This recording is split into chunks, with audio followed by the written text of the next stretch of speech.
नमस्कार मित्रांनो, पुणे महानगरपालिकेच्या अंतर्गत जी यापूर्वी पदभरती झाली होती त्या संदर्भात जे आपण काही क्वेश्चन पाहिले होते की याआधी आपल्या YouTube चॅनलवर 2 व्हिडिओ अपलोड केले होते। त्यामध्ये आपण दोन्ही व्हिडिओमध्ये 100 असे क्वेश्चन कव्हर केले होते जे की प्रीवियस क्वेश्चन पेपर मधले होते।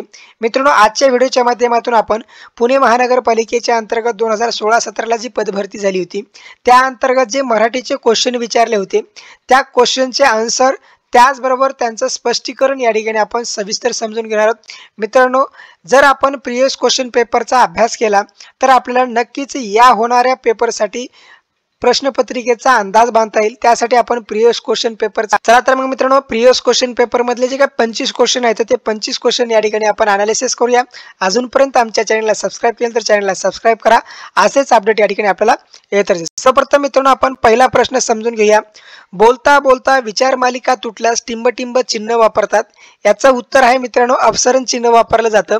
या ठिकाणी आता आपण वेगवेगळे जे काही चिन्ह विराम चिन्ह आहेत मराठी भाषेमध्ये किंवा या ठिकाणी मराठी व्याकरणमध्ये, त्यामध्ये पहिलं या ठिकाणी आपण समजून घेऊया की अपसरण चिन्ह कधी वापरतात तर बोलता बोलता विचार मालिका तुटल्यास अपसरण चिन्हाचा वापर केला जातो। त्यानंतर संयोग चिन्हाचा वापर केव्हा केला जातो? दोन शब्द जोडताना संयोग चिन्हाचा वापर केला जातो। उदाहरणार्थ आपण समजून घेऊया, प्रेम विवाह हा एक शब्द आहे आणि विवाह एक शब्द आहे, त्यामुळे अशा प्रकारचे दोन शब्द एकत्रित जोडण्यासाठी संयोग चिन्ह वापरले जातं। त्यानंतरचा पर्याय होता की अपसरण चिन्ह। अपसरण चिन्हाचे दोन प्रकार आहेत, एकेरी अवतरण चिन्ह त्यानंतर दुहेरी अवतरण चिन्ह। आता या ठिकाणी मित्रांनो आपण समजून घ्या की बोलणाऱ्याच्या तोंडचे शब्द दाखवण्यासाठी दुहेरी अवतरण चिन्ह वापरलं जातं। त्यानंतर एकेरी अवतरण चिन्ह एखाद्या आपल्याला शब्दावर जोर द्यायचा असेल किंवा दुसऱ्याचे मत आपल्याला सांगायचे असेल अप्रत्यक्षपणे तर त्यावेळेस एकेरी अवतरण चिन्ह वापरलं जातं। अशा प्रकारे मराठी व्याकरणमध्ये विराम चिन्हाचे प्रकार आहेत। त्यानंतरचा प्रश्न आहे मित्रांनो, शुद्ध शब्द ओळखा। पुढीलपैकी शुद्ध शब्द कोणता आहे? पुनर्विचार, त्यानंतर पुनर्विचार, त्यानंतर पूर्ण विचार, त्यानंतर वरीलपैकी कोणतेही नाही। तर याचं उत्तर आहे मित्रांनो ए नंबरचं पुनर्विचार। अशा प्रकारे याचे व्याकरण दृष्ट्या या ठिकाणी हा शब्द शुद्ध आहे। त्यानंतरचा प्रश्न आहे, खालील मराठी भाषेसाठी इंग्रजी भाषेतील पर्यायी शब्द कोणता? मराठी भाषेतील शब्द आहे मूळ वेतन, तर याला इंग्रजी भाषेमध्ये काय म्हटलं जातं तर त्याचं उत्तर आहे मित्रांनो बेसिक सॅलरी असं संबोधलं जातं। या ठिकाणी टोटल पे दिलेला आहे, त्यानंतर स्पेशल सॅलरी दिलेला आहे, त्यानंतर एक्स्ट्रा पेमेंट दिलं आहे। त्याचं उत्तर आहे मित्रांनो बेसिक पे। त्यानंतर मित्रांनो आपल्याला तिसरा प्रश्न पाहायचा आहे, जेथे आकाश जमिनीला टेकल्यासारखे दिसते ती जागा म्हणजे काय? पर्याय दिले आहेत समुद्र किनारा, क्षितिज, चौपाटी, डोंगरकडा। याचं उत्तर आहे मित्रांनो क्षितिज। त्या ठिकाणी क्षितिज का असं म्हटलं जातं? जिथे आकाश जमिनीला टेकल्याचा भास होतो त्या काल्पनिक रेषेला आपण स्थितिज असं म्हटलं जातो। मराठीमध्ये क्षितिज असं म्हटलं जातं। स्थितिज हे दिसण्याचे खरे कारण म्हणजे आपली जी काही नजर आहे ते नजरची क्षमता आहे, त्यानंतर आपली जी काही गोलाकार पृथ्वी आहे त्या पृथ्वीमुळे या ठिकाणी आपल्याला क्षितिज तशा प्रकारे दिसले जातं। त्यानंतरचा प्रश्न आहे मित्रांनो, उन्नती या शब्दाचा विरुद्धार्थी शब्द कोणता? या ठिकाणी मित्रांनो समानार्थी शब्द तुम्हाला करणं गरजेचं आहे, त्यानंतर विरुद्धार्थी शब्द करणं गरजेचं आहे, त्यानंतर तुम्हाला म्हणी सुद्धा पाठ करणं गरजेचं आहे। या ठिकाणी विरुद्धार्थीवरचा प्रश्न विचारला होता। उन्नती या शब्दाचा विरुद्धार्थी शब्द आहे अवनती। अशा प्रकारे या ठिकाणी याचा विरुद्धार्थी शब्द असणार आहे। त्यानंतर मित्रांनो पाचवा प्रश्न जो आहे तो अलंकारावर विचारलेला आहे। अलंकार उपमेय असूनही ते उपमान नाही, उपमानच आहे असे ज्यावेळेस सांगितले जातं तर त्यावेळेस कोणता अलंकार होतो? तर तो अलंकार आहे मित्रांनो अपुनहुती हा अलंकार होतो। या ठिकाणी आता आपण अलंकाराचे जे काही प्रकार असेल, लेस अलंकार असेल किंवा यमक अलंकार असेल किंवा दृष्टांत असेल, त्यापैकी आपण उपनहुती अलंकाराची व्याख्या समजून घेऊया। उपनहुती हा अलंकार मराठी भाषेचा अलंकाराचा एक उपप्रकार आहे। उपमेयाचा निषेध करून तो उपमानच आहे असे जेव्हा ठासून सांगितले जाते त्यावेळेस अपनहुती अलंकार हा होतो। त्यानंतरचा प्रश्न मित्रांनो समजून घेऊया की या ठिकाणी वाक्याच्या प्रकारामध्ये हा प्रश्न विचारलेला आहे, मुलांनी अभ्यास करावा या वाक्याचा आज्ञार्थी वाक्य करा। हे जे वाक्य आहे मुलांनी अभ्यास करावा या वाक्याचं आज्ञार्थी वाक्य तुम्हाला ओळखायचं आहे। मुलांनो अभ्यास करा, मुले अभ्यास करतात, मुलांनी अभ्यास केला, मुले अभ्यास करत नाहीत। तर याचं उत्तर आहे मित्रांनो मुलांनी अभ्यास करा या वाक्यामध्ये आज्ञा दिलेली आहे म्हणून हे वाक्य आज्ञार्थी आहे। त्यानंतर मित्रांनो आता आपण आज्ञार्थी वाक्य समजून घेऊया। ज्या वाक्यामध्ये आज्ञा असते, आशीर्वाद असतो, विनंती असते, उपदेश असते, प्रार्थना असते इत्यादी गोष्टीचा जर बोध होत असेल तर ते वाक्य आज्ञार्थी वाक्य असते. परत एकदा लक्षात घ्या, आज्ञा, आशीर्वाद, विनंती, उपदेश, प्रार्थना जर असेल तर ते वाक्य आज्ञार्थी असते. आता उदाहरणाच्या माध्यमातून हे समजून घेऊया. तो दरवाजा बंद कर या वाक्यामध्ये काय आहे? आज्ञा आहे. त्यानंतर देव तुझे भले करो या वाक्यामध्ये काय आहे? आशीर्वाद दिलेला आहे. त्यानंतर कृपया शांत बसा या वाक्यामध्ये विनंती आहे. त्यानंतर देवा मला पास कर या वाक्यामध्ये काय आहे? प्रार्थना आहे. अशा प्रकारे ज्या वाक्यामध्ये आज्ञा, आशीर्वाद, विनंती दाखवली असते त्या वाक्याला आपण आज्ञार्थी वाक्य असं म्हटलं जातो.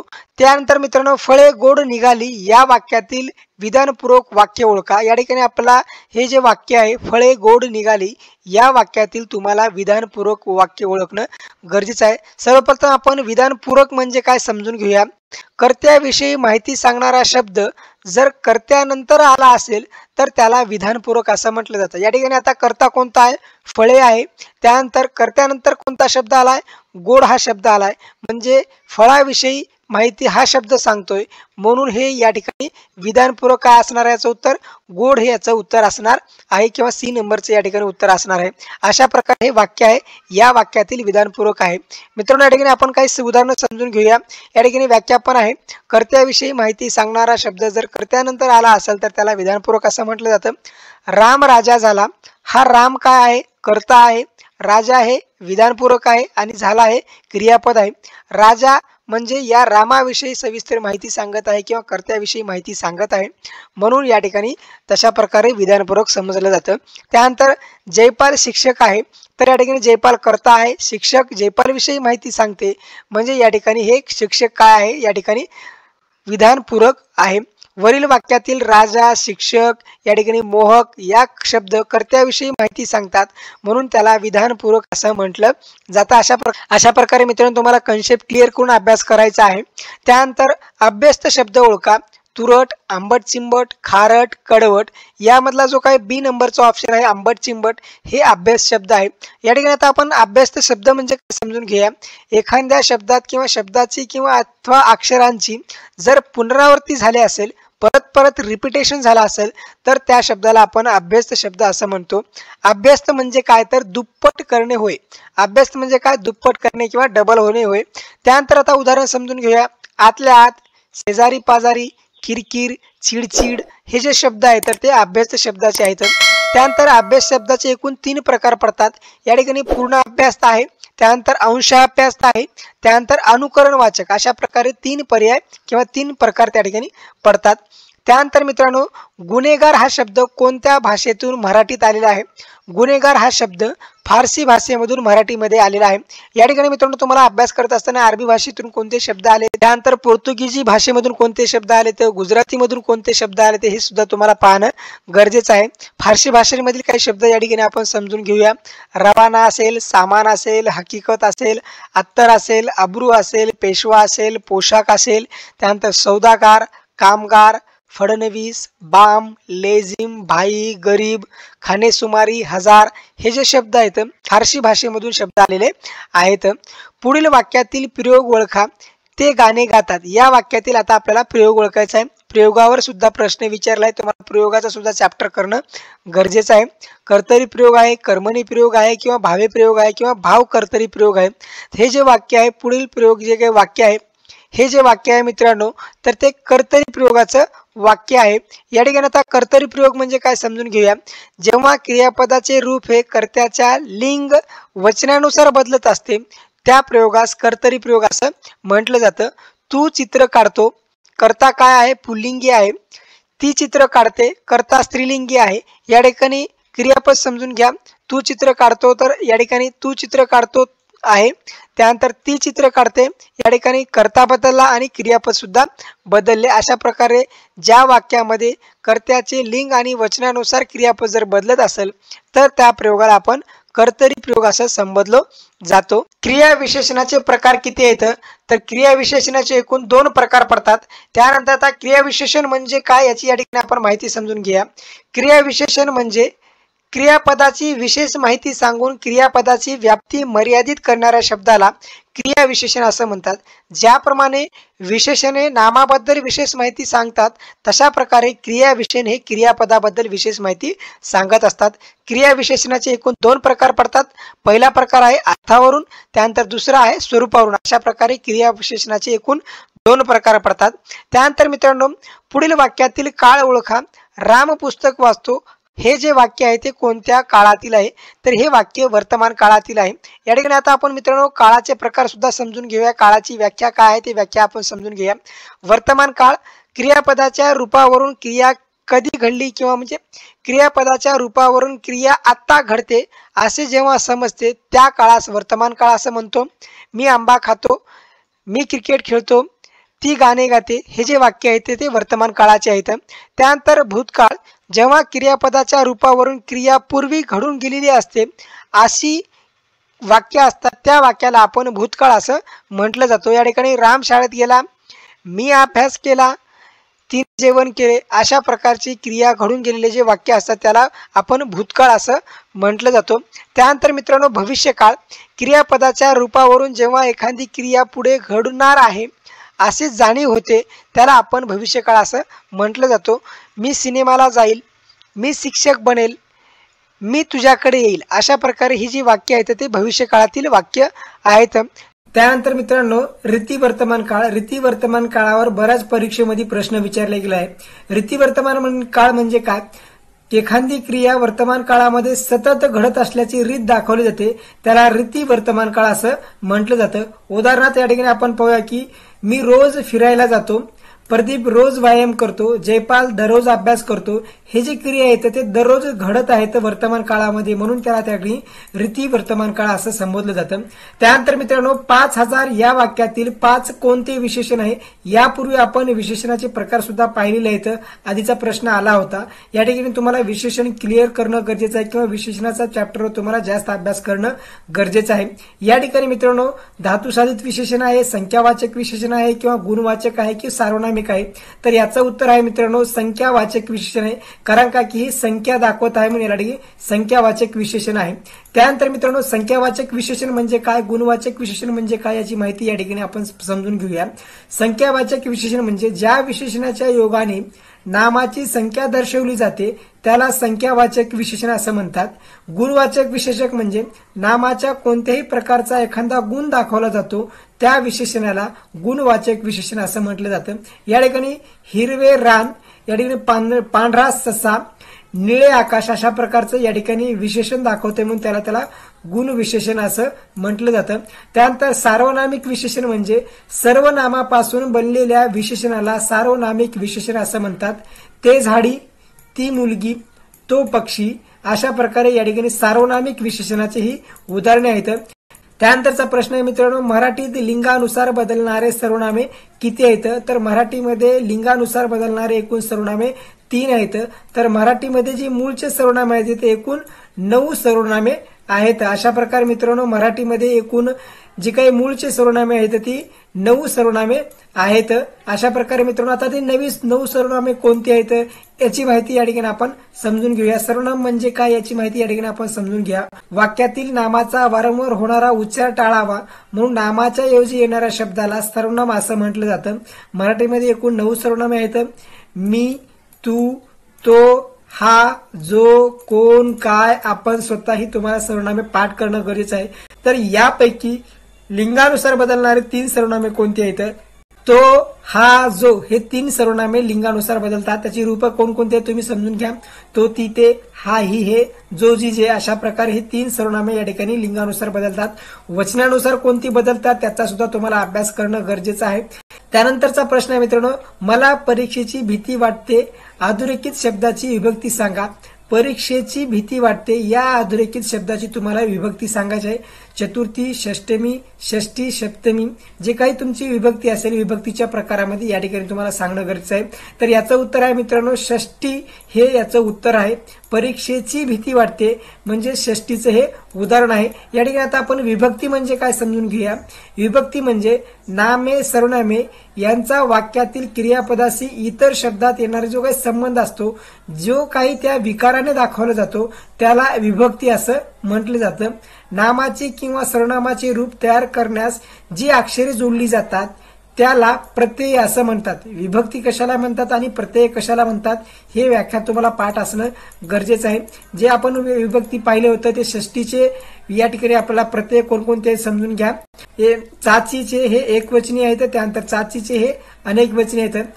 षष्टीचा कारकार्थ या ठिकाणी संबंध आहे. एकूण विभक्तीचे प्रकार किती आहेत? 8 विभक्तीचे प्रकार आहेत. जे शेवटचा विभक्तीचा प्रकार आहे त्याला आपण संबोधन असं म्हणतो, त्याला अष्टमी असं म्हटलं जात नाही. संबोधन म्हणजे हाक मारणे. त्यानंतर मित्रांनो समजून घेऊया की खालील शब्दातील नपुसकी लिंगी शब्द कोणता आहे. दगड, नदी, भिंत, वासरू यापैकी नपुसकलिंगी शब्द कोणता आहे. आता एखादा शब्द स्त्रीलिंगी आहे किंवा पुल्लिंगी आहे किंवा नपुसकलिंगी आहे त्या शब्दासमोर तुम्हाला तो, ती, ते लावून तुम्हाला तो शब्द ओळखता येते. दगड, तो दगड हा पुल्लिंगी शब्द आहे. ती नदी, ती स्त्रीलिंगी आहे. भिंत, ती भिंत स्त्रीलिंगी आहे. ते वासरू हे नपुसक लिंगी शब्द आहे. अशा प्रकारे याचं उत्तर डी येणार आहे. त्यानंतर मित्रांनो लिंग विचार म्हणजे काय. नामाच्या रूपावरून एखादी वस्तू वास्तविक आगर काल्पनिक पुरुष जातीची आहे की स्त्री जातीची आहे किंवा दोन्हीपैकी कोणत्याही जातीची नाही असे ज्यावरून समजते त्याला आपण लिंग विचार असं समजलं जातो. मराठीमध्ये एकूण 3 लिंग विचार आहेत. ती कोणकोणते आहेत पहा. पुल्लिंगी, स्त्रीलिंगी, त्यानंतर नपुसकलिंगी. पुल्लिंगीमध्ये कोणकोणते शब्द येतात त्याचा सुद्धा तुम्हाला अभ्यास करणं गरजेचं आहे. त्यानंतर स्त्रीलिंगीमध्ये कोणकोणते शब्द येतात त्याचा सुद्धा तुम्हाला अभ्यास करणं गरजेचं आहे. या ठिकाणी नपुसकलिंगी कोणकोणते शब्द आहेत. घर, वासरू, पाखरू, लेकरू, झाड, शहर, घड्याळ, वाहन इत्यादी ही नपुसकलिंगी शब्द आहेत. त्यानंतर मित्रांनो खालीलपैकी कर्मधारय समासाचे उदाहरण कोणते आहे. कर्मधारय समासाचं उदाहरण मंगल कार्य हे उदाहरण आहे. या ठिकाणी आता कर्मधारय समास म्हणजे काय याची या ठिकाणी आपण व्याख्या समजून घेऊया. कर्मधारय समास ज्या तत्पुरुषी समासातील दोन्ही पदे प्रथम विभक्तीत असतात तेव्हा त्यास कर्मधारय समास असं म्हणतात. यातील पहिले पद हे विशेषण असते आणि दुसरे पद काय असते, नाम असते. या ठिकाणी आपण उदाहरणाच्या माध्यमातून समजून घेऊया की कर्मधारय समास कसा असेल. या ठिकाणी रक्तचंदन हा जो आहे याला रक्तासारखे चंदन म्हणजे पहिला शब्द हा विशेषण आहे आणि दुसरा शब्द हे नाम आहे. त्यानंतर दुसरा आहे मुख कमल, मुख हेच कमल. त्यानंतर महादेव, महान असा देव. घनश्याम, घनासारखा श्याम. अशा प्रकारे मित्रांनो या ठिकाणी कर्मधारय समासाचे उदाहरण असणार आहेत. त्यानंतर मित्रांनो असला नवरा नको ग बाई या वाक्यातील असला या शब्द कोणत्या विशेषण प्रकाराचा आहे. असला हा शब्द कोणत्या विशेषण प्रकाराचा आहे. गुणविशेषण आहे, सार्वनामिक विशेषण आहे, संख्या विशेषण आहे किंवा साधित विशेषण आहे. तर याचं उत्तर आहे मित्रांनो सार्वनामिक विशेषण आहे. कारण का की अस या धातूपासून किंवा अस या सर्वनामाच्या धातूपासून हा शब्द बनलेला आहे म्हणून हा सार्वनामिक विशेषण अशा प्रकारचा हा शब्द आहे. त्यानंतर मित्रांनो सोन्या इकडे ये या वाक्यातील सोन्या या शब्दाची विभक्ती कोणती आहे. प्रथम विभक्तीमध्ये येते, चतुर्थी विभक्ती, संबोधन किंवा पंचमी या विभक्तीमध्ये येते. तर सोन्या इकडे ये ते संबोधन यामध्ये येणार आहे. कारण का की सोन्या इकडे ये म्हणजे हाक मारलेला आहे. अशा प्रकारे या ठिकाणी संबोधनची जी काही 8वी विभक्ती आहे संबोधन त्यामधला हा प्रकार आहे. हे उदाहरण समजून घेऊया. मुलांनो रांगेत उभे राहा, विद्यार्थ्यांनो इकडे लक्ष द्या. अशा प्रकारे मित्रांनो संबोधनी विभक्ती आपण पाहिली आहे. त्यानंतर मित्रांनो ती गुलाबी उषा म्हणजे परमेश्वराचे प्रेमच जणू या वाक्यातील अलंकार कोणता आहे. तर या वाक्यातील अलंकार हा उत्प्रेक्ष आहे. या ठिकाणी जणू हा एक शब्द आलेला आहे. या ठिकाणी आता आपण समजून घेऊया की उत्प्रेक्ष अलंकार कशा पद्धतीने आपण ओळखणार किंवा उत्प्रेक्ष अलंकाराचं हे उदाहरण आहे ते आपण कशा पद्धतीने ओळखू शकतो. ज्या वाक्यामध्ये जणू, जणू काय, गमे, वाटे, भासे हे साम्यदर्शक शब्द येतात त्या वाक्याला किंवा त्या अलंकाराला उत्प्रेक्ष अलंकार असं म्हटलं जातं. उदाहरण समजून घेऊया. किती माझा कोंबडा मजेदार, मान त्याची किती बाकदार, शिरोभागी तांबडा तुरा हाले, जणू जास्वंदीचे फूल उमलेले, अशा प्रकारे या ठिकाणी जणू हा शब्द आलेला आहे. त्यामुळे या ठिकाणी आपण उत्प्रेक्षा अलंकार असं संबोधलं जातं. अलंकाराचा सुद्धा तुम्हाला अभ्यास करणं गरजेचं आहे. मित्रांनो, या 25 प्रश्नामध्ये जे जे टॉपिक आहेत ते टॉपिक तुम्हाला कंपल्सरी करणं गरजेचं आहे. त्या टॉपिकनुसार तुम्हाला अभ्यास करणं गरजेचं आहे. आता या ठिकाणी मित्रांनो, आत, मध्ये, खाली, ठाई हे जे शब्द आहेत ते कोणत्या विभक्तीचे प्रत्यय दर्शवतात? प्रथमा, षष्ठी, द्वितीया, सप्तमी. तर याचं उत्तर आहे मित्रांनो सप्तमीचे या ठिकाणी हे प्रत्यय दर्शवतात. या ठिकाणी आपण समजून घेऊया की सप्तमी एकवचनी किंवा अनेकवचनी मधले जे काही प्रत्यय आहेत ते तळी आहेत. त्यानंतर सप्तमीचा कारकार्थ हा अधिकरण आहे. त्यानंतर स्थळ आणि वेळ या अधिकरणाच्या माध्यमातून दर्शवला जातो. पुस्तकात, घरात, अमेरिकेत आणि शाळेत अशा प्रकारे या ठिकाणी सप्तमीचे या ठिकाणी आपल्याला उदाहरणं पाहायला मिळतात. त्यानंतर मित्रांनो, खालीलपैकी चतुर्थ विभक्तीचे संप्रदान कारकार्थ असलेले वाक्य कोणते? तर याचं उत्तर आहे मित्रांनो, त्यांच्या नाकाला धार लागली. हे जे ला आहे ते चतुर्थ विभक्तीचं संप्रदान अशा प्रकारे सांगता येईल किंवा संप्रदानाचा कारकार्थ आहे. या ठिकाणी चतुर्थचं संप्रदान असेल कारकार्थ. त्यानंतर साधन, दुरावा, स्थळ याचे जे काही प्रत्यय आहेत, स, ला, नाते हे प्रत्यय आहेत. त्यानंतर मित्रांनो, आहो, वा कोणत्या प्रकारची केवळ प्रयोगी अव्ययी आहेत? याचं उत्तर आहे मित्रांनो हर्षदर्शक ही अव्यय आहेत. आता या ठिकाणी मित्रांनो तुम्हाला केवळ प्रयोगी अव्ययाचा अभ्यास करत असताना हर्षदर्शक मध्ये कोणकोणते शब्द येतात, त्यानंतर प्रशंसादर्शक मध्ये कोणते शब्द येतात, विरोधदर्शक मध्ये कोणते शब्द येतात आणि संबोधन दर्शक मध्ये कोणते शब्द येतात याचा सुद्धा तुम्हाला अभ्यास करणं गरजेचं आहे. त्यानंतर मित्रांनो आपण प्रशंसादर्शक मध्ये कोणकोणते शब्द येतात? छान, शाबास, ठीक, फक्कड, खासी अशा प्रकारचे शब्द येतात. या सर्वांचा तुम्हाला अभ्यास करणं गरजेचं आहे. त्यानंतर मित्रांनो, ओवीमध्ये किती चरण असतात? तर ओवीमध्ये एकूण 4 चरण असतात. ओवीमध्ये 4 चरण असतात. पारंपरिक ओवीमध्ये 4 चरण असतात. पहिल्या 3 चरणाच्या शेवटी यमक असते. प्रत्येक 8 अक्षराचे 4 चरण असतात. चरणातील अक्षराचे बंधन फारच स्थितीमध्ये असते. अशा प्रकारे मित्रांनो ओवीवरचा सुद्धा या ठिकाणी तुम्हाला प्रश्न विचारलाय. अलंकारावर प्रश्न विचारलाय, सर्वनाम असेल, विशेषण असेल, त्यानंतर काळावरचे सुद्धा प्रश्न विचारले गेले आहेत. त्यानंतर प्रयोगावरचा सुद्धा तुम्हाला प्रश्न विचारलेला आहे. शेवटचा प्रश्न या ठिकाणी आपण पाहूया. रामाने रावणास मारले या वाक्यातील प्रयोग ओळखा. या ठिकाणी भावे प्रयोगाचं हे वाक्य आहे. या ठिकाणी मित्रांनो भावे प्रयोगाची व्याख्या बऱ्याच परीक्षेमध्ये विचारली आहे. व्याख्या समजून घ्या. जेव्हा क्रियापदाचे रूप कर्त्याच्या कर्माच्या लिंग वचनाप्रमाणे बदलत नसून ते नेहमी तृतीय पुरुषी, नपुंसकलिंगी, एकवचनी असून स्वतंत्र असते, अशा प्रयोगास किंवा अशा वाक्यरचनेस आपण भावे प्रयोग असं म्हटलं जातो. भावे प्रयोगाची व्याख्या बऱ्याच वेळेस विचारली आहे. भावे प्रयोगाची व्याख्या तुम्ही पाठ करा. त्या ठिकाणी आपण उदाहरणं समजून घेऊया. रामाने रावणास मारले. शिक्षकांनी विद्यार्थ्यास शिकवावे. त्याने आता घरी जावे. त्याला घरी जावं होते. अशा प्रकारे मित्रांनो आपण पुणे महानगरपालिकेच्या अंतर्गत प्रिव्हियस क्वेश्चन पेपर मधले जे 25 क्वेश्चन होते त्या 25 क्वेश्चन या ठिकाणी आपण पाहिलेले आहे. यावर कोणकोणत्या स्लॅबसवर प्रश्न विचारले ते सुद्धा तुम्हाला समजलं असेल. त्या पद्धतीने तुम्ही अभ्यास करा. मित्रांनो काही प्रश्न असतील तर कमेंट बॉक्समध्ये कमेंट करा. अजूनपर्यंत आमच्या टेलिग्राम चॅनलला जॉईन केलं तर टेलिग्राम चॅनल जॉईन करा. चॅनलला सबस्क्राईब करा. असेच अपडेट या ठिकाणी आपल्याला येतील. धन्यवाद मित्रांनो. थँक्यू. जय हिंद, जय महाराष्ट्र.